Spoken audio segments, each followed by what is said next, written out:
So நம்மள பெரும்பாலானவர் பார்த்தீங்கன்னா குறைஞ்சது 2 சிம்மாவது யூஸ் பண்ணிட்டு இருப்போம், especially youngsters. So Airtel plus ஜியோவாக இருக்கட்டும், இல்லை ஜியோ ப்ளஸ் விஐயாக இருக்கட்டும். ஸோ இந்த மாதிரி ஏதாவது ஒரு சிம்ஸ் 2னா கண்டிப்பாக யூஸ் பண்ணிக்கிட்டே இருப்போம் வேறு நெட்ஒர்க்கில் இருந்து.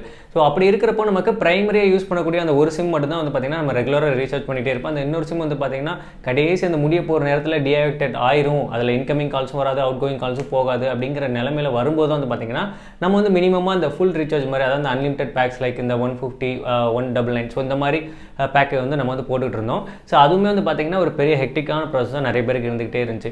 ஸோ இப்போ ட்ராயோட புது ரெகுலேஷன் என்ன அப்படின்னு பார்த்தீங்கன்னா, வெறும் 20 ரூபா இருந்தால் போதுங்க. நம்ம வந்து இனிமேல் அந்த மந்த்லி ரீசார்ஜ் வந்து பார்த்தீங்கன்னா இந்த அளவுக்கு ஹை அமௌண்ட்டில் அன்லிமிடெட் பேக் போட்டால் மட்டும்தான் நம்ம வந்து ஆக்டிவேட் ஆகும் அப்படின்னு அவங்க ரூல்ஸ் வச்சுருந்தாங்க பார்த்தீங்களா, அந்த நெட்வொர்க் ஆப்ரேட்டர்ஸ் எல்லாருமே. ஸோ அந்த இதை வந்து பார்த்தீங்கன்னா பிரேக் பண்ணிட்டாங்க.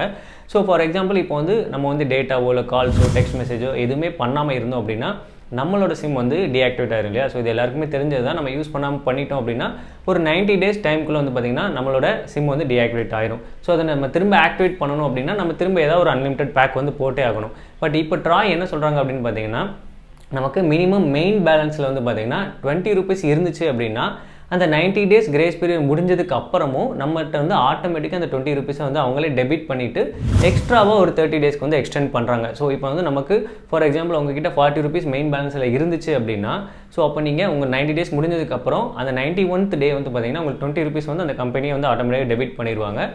அதுக்கப்புறம் வந்து பார்த்தீங்கன்னா எக்ஸ்ட்ரா ஒரு 30 days வரும். அப்போ உங்ககிட்ட பேலன்ஸ் வந்து எக்ஸ்ட்ரா ஒரு 20 rupees இருக்குது. ஸோ அது அடுத்த 30 daysக்கு அந்த 31th day நீங்கள் போகும்போது வந்து பார்த்தீங்கன்னா அந்த 20 ரூபாயை அவங்க டெபிட் பண்ணிட்டு அடுத்து ஒரு மாதம் வந்து எக்ஸ்டெண்ட் பண்ணுவாங்க. ஸோ இந்த மாதிரி வந்து பார்த்தீங்கன்னா நம்ம வந்து யூஸ் பண்ணிக்கலாம். இன்கேஸ் உங்ககிட்ட வந்து மெயின் பேலன்ஸ் வந்து கம்மியாக தான் இருந்துச்சு, ஒரு 5 ரூபா தான் இருந்தது, இல்லை 10 ரூபா தான் இருந்துச்சு அப்படின்னா அந்த கிரேஸ் பீரியட் முடிஞ்சதுக்கப்புறம் வந்து பார்த்தீங்கன்னா உங்கள் சிம் வந்து டீஆக்டிவேட் ஆயிரும். ஸோ அதனால் மைண்டில் நல்லா ஞாபகம் வச்சுக்கோங்க, மினிமம் 20 ரூபாயாவது இருக்கணும். அந்த 20 ரூபாய் தான் வந்து அவங்க பார்த்தீங்கன்னா டெபிட் பண்ணுவாங்க. ஸோ இன்கேஸ் அது வந்து உங்கள் ஃபோன் வந்து டீஆக்டிவேட் ஆச்சு அப்படின்னா அதுலேருந்து 15 days டைமுக்குள்ளே உங்களுக்கு வந்து நீங்கள் திரும்ப ரீஆக்டிவேட் பண்ணிடுங்க. அதாவது ஃபுல் ரீசார்ஜோ அந்த மாதிரி பண்ணி நீங்கள் பண்ணியே ஆகணும். ஸோ அப்படி இல்லை அப்படின்னா உங்கள் சிம் வந்து கண்டிப்பாக வேறு ஆளுக்கு அந்த நம்பரை வந்து மாற்றி கொடுத்துருவாங்க. ஸோ இது வந்து ட்ராயோட ரெகுலேஷன் படி இப்போ புதுசாக இந்த மாதிரி கொண்டு வந்திருக்காங்க. 2 சிம் நீங்கள் யூஸ் பண்ணுறீங்க அப்படின்னா ஒரு சிம் பிரைமரியாக கண்டிப்பாக எல்லாருமே ரீசார்ஜ் பண்ணிட்டு தான் இருப்போம். பட் இந்த செகண்ட் சிம் வந்து முடிஞ்ச அளவு ஆக்டிவேட்டாகவே வச்சுக்க பாருங்கள். ஏன்னா இது மூலமாக உங்களுக்கு நிறைய விதமான ஸ்பேம்ஸ் நடக்கிறதுக்கான வாய்ப்பு இருக்குது. உங்கள் நேமே வந்து பார்த்தீங்கன்னா நிறைய இடங்களில் மிஸ்யூஸ் பண்ணப்படலாம். ஏன்னா உங்கள் ஃப்ரெண்ட்ஸ் கிட்ட யார்கிட்ட உங்கள் நம்பர் இதுக்கு முன்னாடி கொடுத்துருப்பீங்க, ரொம்ப வருஷத்துக்கு முன்னாடி கொடுத்துருப்பீங்க, அவங்ககிட்ட பேசாமே இருந்திருப்பீங்க. திடீர்னு அவங்க உங்ககிட்ட காண்டாக்ட் பண்ணோம் அப்படின்னு நினச்சி வாட்ஸ்அப்லேயோ இல்லை கால் மூலமாக பேசும்போது நீங்கள் தான் அந்த நம்பர் நினச்சி அவங்க பேசிக்கிட்டு இருப்பாங்க. பட் ஆப்போசிட்டில் இருக்கிறவங்களுக்கு உங்கள் ஃப்ரெண்டுக்கு தெரியாது அந்த சிம்மை வந்து நீங்கள் யூஸ் பண்ணல, அது வேறு ஒருத்தவங்களுக்கு போயிடுச்சு அப்படின்னு.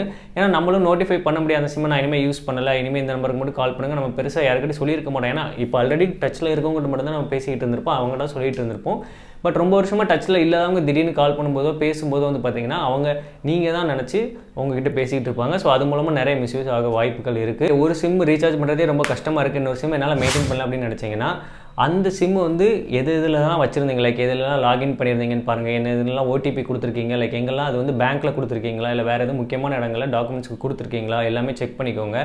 அண்ட் அதுக்கப்புறம் உங்களோட ஃப்ரெண்ட்ஸ் சர்க்கிளில் ரொம்ப க்ளோசஸ்ட் சர்க்கிள் எல்லாத்தையுமே இந்த மாதிரி நான் அந்த சிம் இனிமேல் யூஸ் பண்ணலை, அது வந்து நான் வந்து யூஸ் பண்ண மாட்டேன் அப்படின்னு சொல்லிட்டு அதுக்கப்புறம் ரெகுலராக ஒரு நம்பரை மட்டும் தான் இனிமேல் நான் இதை தான் யூஸ் பண்ணேன், ஸோ இதுக்கே கால் பண்ணுங்கள் அப்படின்னு சொல்லி அந்த மாதிரி நீங்கள் நோட்டிஃபை பண்ணிடுங்க. பண்ணிவிட்டு அதுக்கப்புறம் நீங்கள் ரீசார்ஜ் பண்ணாமல் விட்டீங்க, அது டீஆக்டிவேட் ஆகிடுச்சுன்னா கூட அப்புறம் பரவாயில்ல, அது வேறு யாருக்கா போயிட்டுனா கூட பரவாயில்ல. ஸோ அதுக்கு முன்னாடியே இந்த மாதிரி எந்த விஷயங்களுமே பண்ணாமல் நீங்கள் பண்ணிடாதீங்க. ஸோ இது மூலமாக நிறைய ஸ்பேம்ஸ் நடக்க வாய்ப்பு இருக்குது. ட்ராய் எடுத்திருக்க இந்த முடிவு ஒரு நல்ல விஷயமாக தான் நான் பார்க்குறேன். உங்களோட கருத்துக்கள் என்ன அப்படிங்கிறது கண்டிப்பாக கமெண்ட்டில் சொல்லுங்கள். ஸோ இந்த வீடியோ பதிவு உங்களுக்கு ரொம்பவே பயனுள்ளதாக இருந்துச்சு அப்படின்னா கண்டிப்பாக ஒரு லைக் கொடுங்க. மறுபடியும் உங்களை சந்திக்கிறேன். Bye from Sakthi. Take care. Bye.